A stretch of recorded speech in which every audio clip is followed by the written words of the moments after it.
Hey guys, this will be video 17 for the Design Build Flying V, and it'll be a continuation of 16, but pretty much still covering the hill. And I'm going to cover about 5 high points, and every bit of it will be related to the hill and how you proceed to the rough out, the relieving the mass, and then starting to move into your finished shape. Yet uh, taking it really easy as you see the finish line getting close, because you really can make some fairly serious mistakes here, especially if you're just looking at a target and you're thinking, yeah, man, I really just want to pull off this right here. I want to pull off this right here. And then you realize that it's great up here, but it was too short. So, anyway, so what I'm going to do, as always, let's start with paper. And let's not even look at the neck first. Let's actually look at the back of the body, and let's ask ourselves, what is it that we want to see? Um, I know I'd mentioned that's really my target right there. I really love that whole idea of that profile. Let me see if I can get it to show up. It's kind of hard. I think you've seen it enough. You've got a pretty good feel for what it is I'm shooting for. But the more I looked at it, I realized, that's interesting. Because once I cut this off to this traditional location, and that is pretty much where it would typically be cut off, or at least the frets would join the body. And I love the whole idea of this flat right here. But once I started looking at my actual profile, had I have had I've gone with, I'm sorry, let me show you right here first. Had I've gone with this profile right here, okay, everything I'm doing is on paper, and I'm looking at that and I go, I love that. That's really what I want, because this neck even has a fairly a flat round. It's more of a D shape, where this is getting a little bit closer to a C. So on that note, I'm looking at this right here, and I'm beginning to ask myself, let me see if I can get that in the camera. And it might look great on camera. It's okay, but to me it's a little bit short. And what I mean by short is it needs to go out this way a little bit more. Not that much, I'm exaggerating. But the cool thing about it, I know I like that profile, so I simply just created that exact same profile, but I just extended the legs about 1/8 of an inch, maybe closer to 3/16 of an inch. So with that in mind, I transferred over to my rough.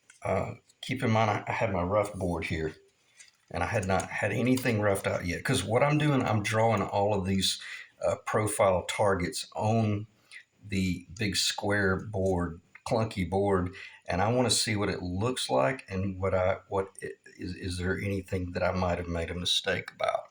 So from that standpoint, if I'm sitting here looking at this right here, the first profile I draw is that shape. I want to see, how close. I'm sorry, it should be about right there. How close can I start relieving all of this before I encroach on the actual curvature and screw something up? Because even if it's clear coat, it's obviously beyond critical, because that's visual. But even if this is paint grade, well, we don't want to be coming in here with epoxy having to repair our mistakes. So let's hit it right the first time, and let's just create it with paper, and then let's ask ourselves, how do we get rid of all that mass? Do I want to sit there with sandpaper and just work and work and work? No, absolutely not, especially when I'm as good as I am with my table saw. If you're not good with the table saw, I would say we'll go to plan B and we'll use coping saws. But what I'm going to do, I'm going to come in here with my table saw, and I'm going to start making perpendicular cuts this way. and I'm going to have the blade set real shallow, and I'm just going to get a feel. I'm going to be riding. I'm going to be riding up against the fence on that side and pushing in that direction right there to relieve out all of that mass, and that should make perfect sense. I've got that uh, nowhere near that finished, but I'm within probably a quarter of an inch to an eighth of an inch in some spots. Then I'm able to take my hammer and just kind of bang out all of that mass. And then the first thing I do is I go to my oscillating sander. And I mean, the very first thing I've done. And also, I kind of jumped ahead of myself, but I had to define where my target was. See, I knew that I would be joining the body at that point right there. And I knew that I had to have this heel come up here to about that point right there. Okay. So once I had that point, then I was able to realize, okay, yeah, I don't need to be sanding down to here. If I sand down to here, I'm going to end up with kind of a chintzy heel. So you can just see, not with this one, but because it's still on the sander, but I had the 3-inch diameter, 1 1/2 inch radius, which is the same one that I used to cut up here. And then, what I did was simply just sit there, and this took about probably 15 minutes of just real slow sanding and making certain that I kept everything very level, and then just worked to that point to where I got close to it. I'm not quite perfect just yet, but I'm pretty darn close because when I slide my thumb across here and I hit that point, it goes boop, it bumps up. And that's fine because I'll show you in a little while how I would start moving into this transition and relieving all that. And then I'll discuss some of this route out later on, but I think just looking at that, it's obvious what took place. So basically, here's how I would do it. I want to do this in real time because I want you guys to, even if there's just one person out there that is going to do this, how would they go about doing it? You want this profile right here, which I did. This is a tracing from this exact guitar, okay, from the Les Paul, and it is the highest point of the arc, meaning it's flat. That's where the flat starts taking off and radiusing. So the first thing I do, I put this up in that corner, and then I want to make certain that this straight line across the top is at the very bottom of the fretboard. Okay, I don't really care about this pitch because this is a 4.5 degree pitch and I'm a 2 degree pitch. All I want is to make certain that the relationship of this arc is if not very similar, actually identical to my Gibson. And then I know that I'm moving forward about an eighth of an inch, so I go ahead and move it out a little bit. Okay, and now I'm sitting here, and keep in mind this is still square. I mean, it's just mass. It's just loaded full of. Well, I haven't done anything yet. I haven't shaped anything. I had already routed out the tongue, and I'm sorry if I'm not in the camera, but I think anyone would know what I'm doing. And you're really taking your time to try to get this right if you can. Hell, let me just guess at it. Because it's one thing to do it and when it's laying on a table and you're just hovering over it, but to do it on camera is different. So obviously that's my target. What do I mean by my target? I don't dare want to travel up in that. I want that to remain flat, very very flat, because once it goes, I think I cut it. Yeah, I cut this on a 2 degree angle, and see that would be sitting on the top of the body like that, and this would be where it joins the body. I think everybody's should see where we're going here. And what I'm doing is I'm trying to create as much flat as possible, uh, only because I want to. Not that it's right or wrong or there's something that's more comfortable than another thing. We've picked up so much additional um, uh, area right here for our thumb. In other words, access. We've picked up so much more access that even if that remains flat, man, that's fine. We can reach all of that higher register stuff. So where am I going now? I'm going visual. I want to see some distinctive variation between the neck and the actual body. Even though they're going to be painted all black, I want to see that flat. I don't want to lose that. So that's to me that's the most important part. The shape of this heel, it is extremely important, but not at the expense of losing any of this flat down here even. And after this guitar is finished, you'll probably remember me having this conversation and mentioning this stuff. I want to define this because I'm actually going to pick up the tool here in a second. I'm going to start shaping this and show you how you would go about turning that rough, excuse me, turning that rough, square, flat area that's not even on the same plane into that. And that literally took me maybe 20 minutes, just all handwork, no tools at all. So, and then what would be next? Well, the next thing would be, well, actually, you would have already done it. Let me just draw it, and that'll be easier for me as well, rather than trying to do this on the camera. Because also, these are the lines that I'm going to follow when I actually finish this neck here after I shut down the video. So bear with me for just a second.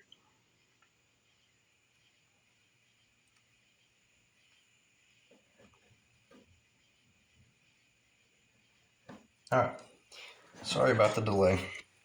But as you see that, it's like, yeah, that looks good. It looks very much like it complements this, even though you would think, oh man, it's much more massive.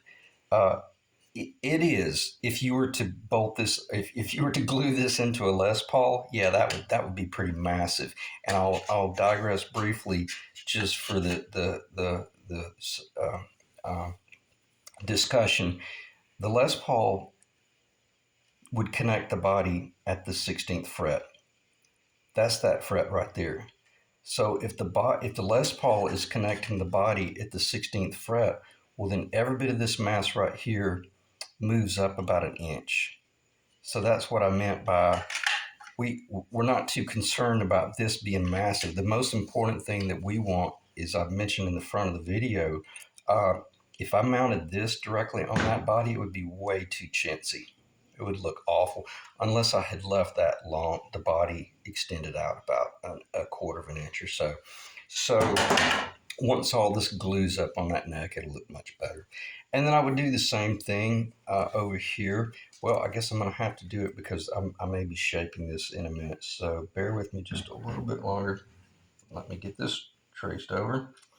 I didn't want to trace this before the video because I didn't want your eye to immediately see these defined lines. I wanted you to see how quickly the the uh, the layout work um, acts as a guide to make certain that you don't screw anything up. Because if you're sitting there, if I just fired up the camera and you're sitting there looking at that, you immediately see the target profile.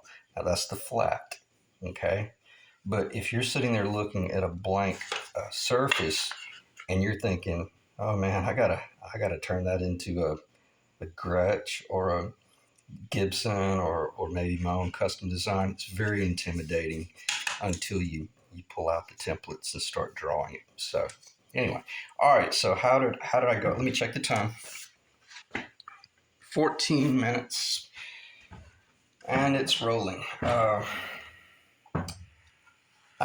I don't. I'll talk about this routing later on because I want to stay on point with just this stuff, and we'll do some fitment later on. It looks really good in the body. I'll just show it briefly, just so in case somebody's wanting to just scrub the video and go cut the grass or something. I'll just show. See what I'm saying about this flat? You can kind of see it begin to materialize.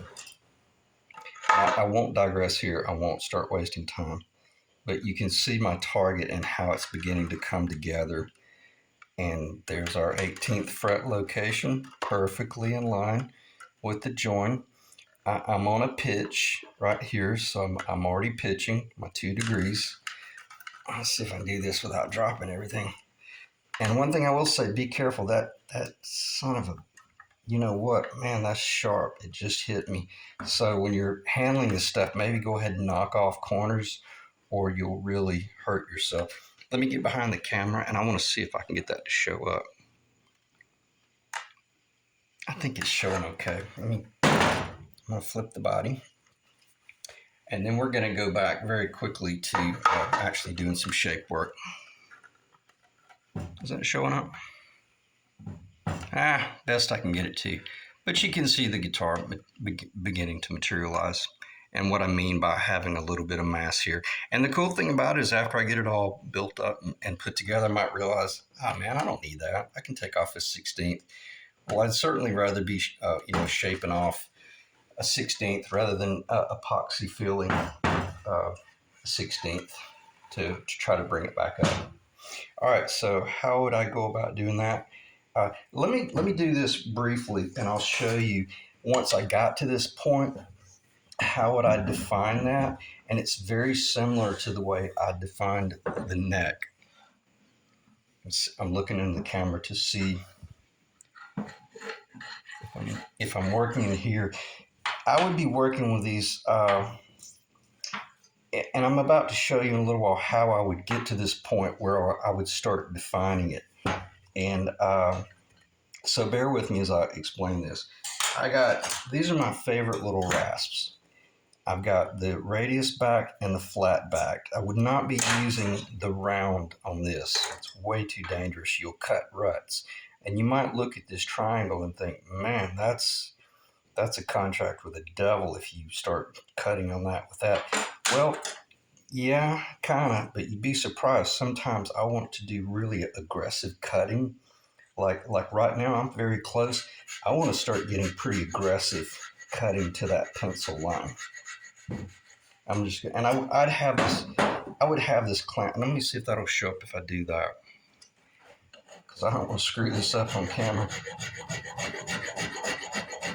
I'm using a triangle. That's extremely dangerous, but I don't want, this is a hard maple. I don't want to sit here and caress this thing. I'll be exhausted because I've got a lot of mass, and every now and then I'm gonna roll it down a little bit and kind of look at that pencil line. It's like, yeah, I'm getting really close, and I know I've got some mass up here. Here's another trick. Don't get up on your flat, but you can kind of watch that. Most of you guys know this stuff, but you can watch your pencil disappear. Don't get up here just yet. If anything, you should have some tape up here to keep yourself under control. But I've got a huge flat. I've got a huge knot right there that I need to take off later. And I'm not going to try to finish this on camera. I'm just showing you how I've got an enormous amount of wood to take off right there. And I'm going to use this little aggressive rasp to really get in there and cut it. Okay, and start kind of shaping. And then I'm going to get real close to that pencil line. I kissed it right then. And when you do that, get away from it as quick as you can.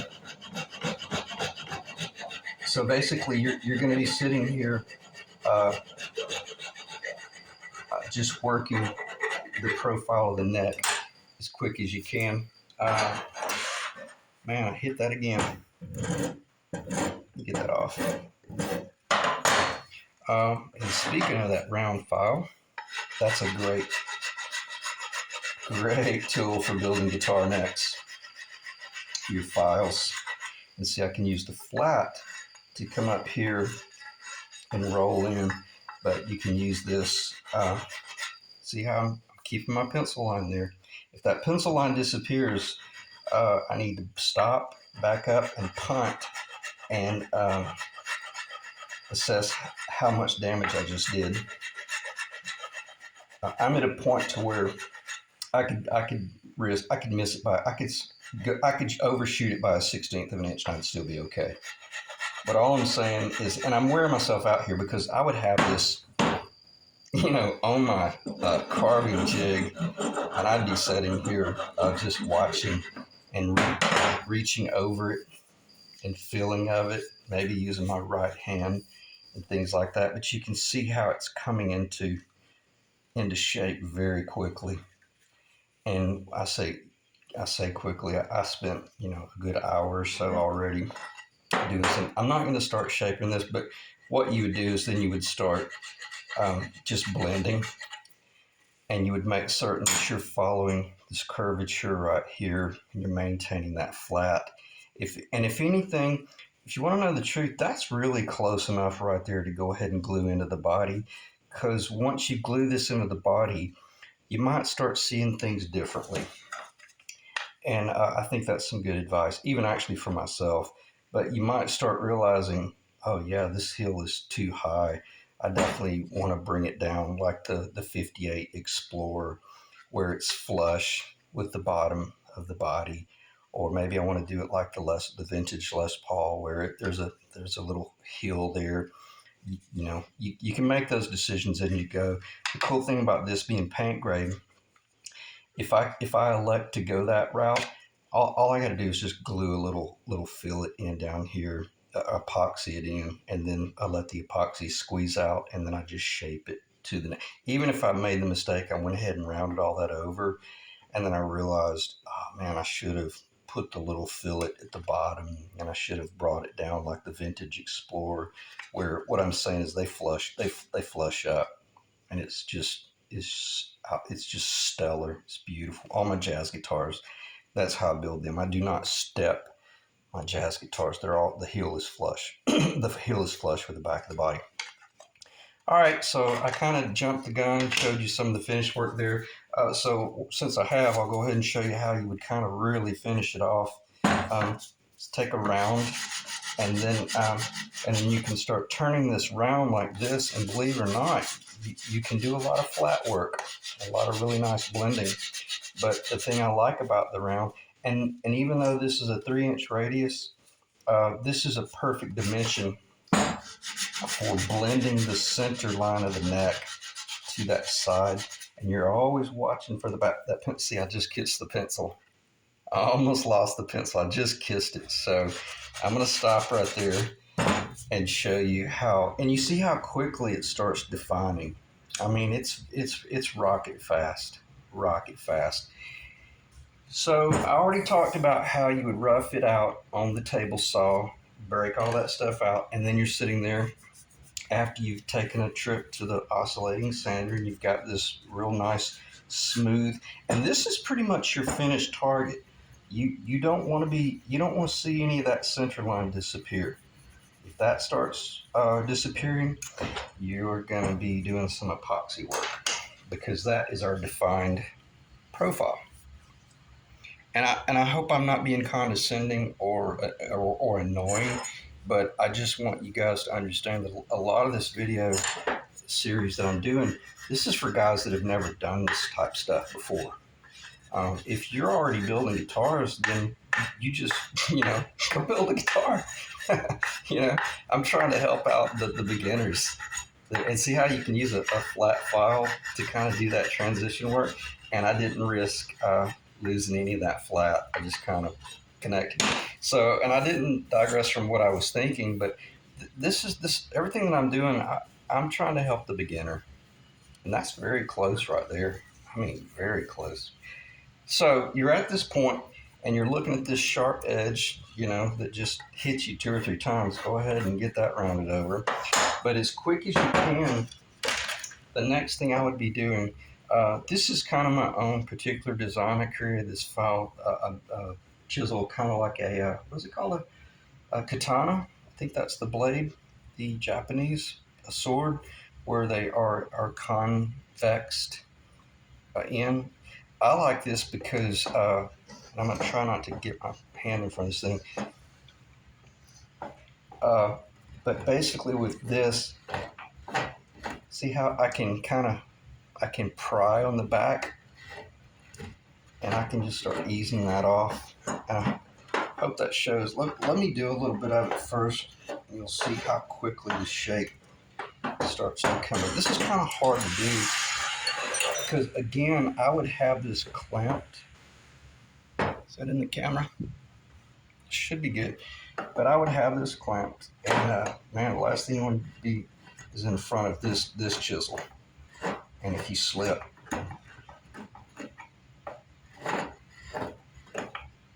and where I'm going with this, this is probably one of the most rewarding parts of building a guitar, when you can actually finally just pick up a chisel and start cutting into it, and you get a feel for.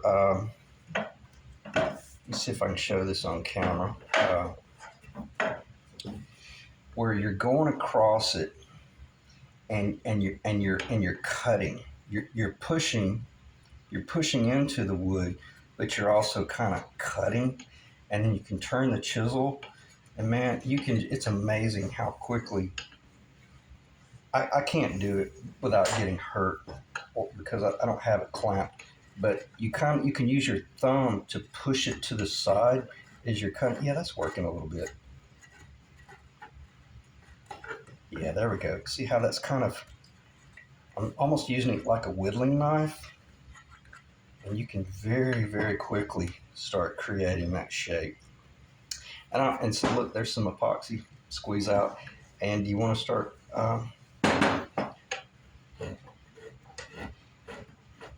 trying to pry that out. If you don't, you need to treat it just like it's wood. If you start trying to break stuff free, you run the risk of it tearing out, because the whole idea is the epoxy has become a part of the neck now. And see, we could go up to that pencil line, but I'm going to slow down here in a second, because first off, this is kind of one of those things where you get a feel for it, and you start. I called it mental mapping, where you're taking a mental map of what you feel with your right hand. You can go over to a blank square part of wood, and it's amazing. You can transfer it, and you can actually see what you're carving in relation to what you felt over here. And that's just, I think they call it kinesthetic. Is that the word? Like a kinesthetic feel. I may be wrong about that, but you just get a feel for it. And I'm going to stop talking about that, because if anything, I'll start rambling and not making any sense. But basically, you start out with your chisel, get it roughed out, and then move to your, I love the rasps. And see, like with this rasp here, I can get really aggressive. And if you want, once I got to that point, I could finish every bit of it with a rasp right now, because I'm actually seeing what it is that I felt come into play. So, all right, we stop talking about that, and I'll just briefly hit how I routed this out. So we had this surface up here. I should have gotten a bit.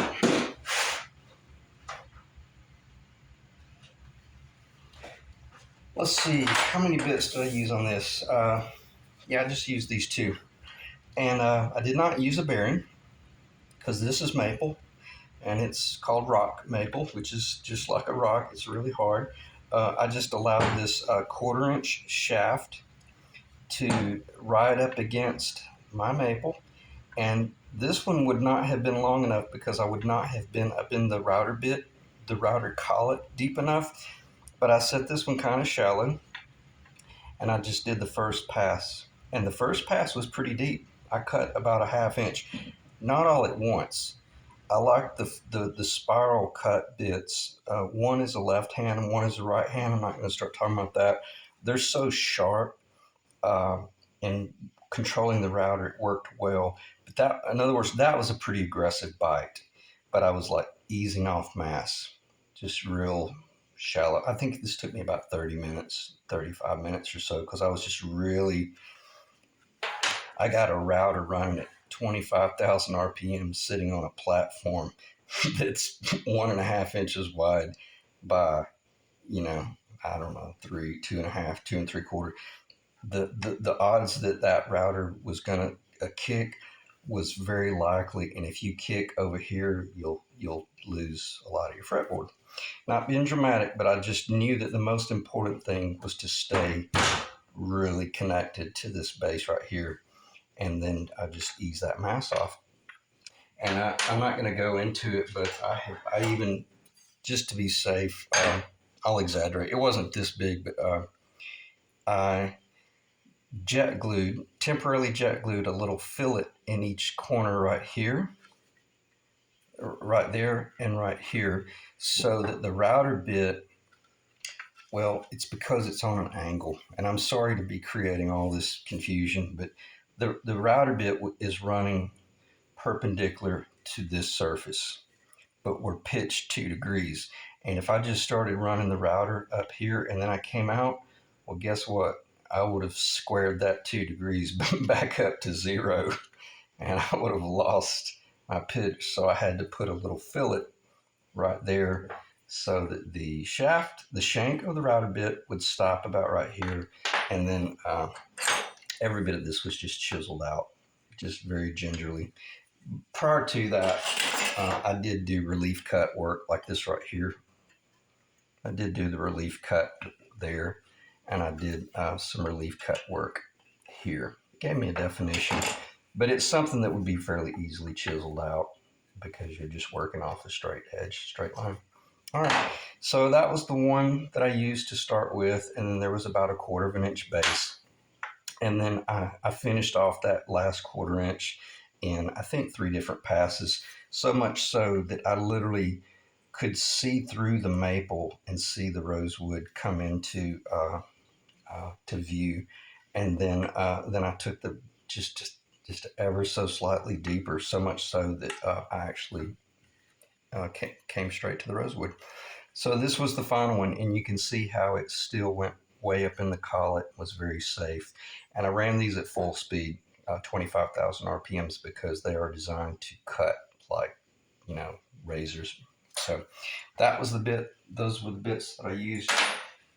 Could have used a traditional router bit with a bearing, etc., but maple's pretty mean, and just is. So I like working with bits like that when I get a chance.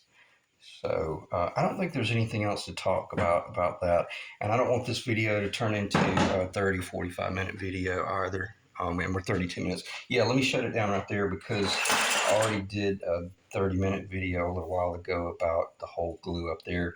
But I didn't want to fire up the video after I had discussed, well, maybe I'm going to glue it in, maybe I'm not, I don't know what I'm going to do. And then I would have hated to have gone straight to this finished. And then you're going, oh, wait a minute, how did you do this? And how did you do that? Is this the only way to do it? Absolutely not. No, there's many other ways to do it. And just according to what tools you like working with and how comfortable you are with what you have, all the better. Every bit of that could have been chiseled out. Didn't have to fire up any power tools at all. You got a good set of chisels. You got in a saw. Do your relief cut. This is like just doing like hand dovetail work. This is along the same lines. And then once you have that defined line, well, you're literally, if you're good with a chisel, and I've mortised a lot of doors. If you've done like door hinge work, then man, I can take a chisel and I can make a perfect whatever you want. You want a diamond, I can cut a diamond. I don't want to. It's a lot of trouble. You want it square, I can cut it square. You want it round? Well, I got round chisels for that. So all you guys know that every bit of this could have been done by hand, and probably almost as quick.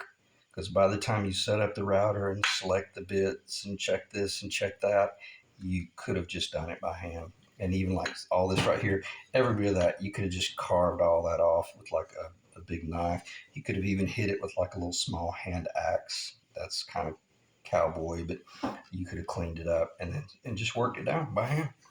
All right, again, I'm sorry for going over. I did not want to go over 30 minutes, but I didn't want to move to, okay, today we're going to glue the neck in, and the damn thing's finished, and you didn't even see how I did it. So, all right, let me end the video right there. And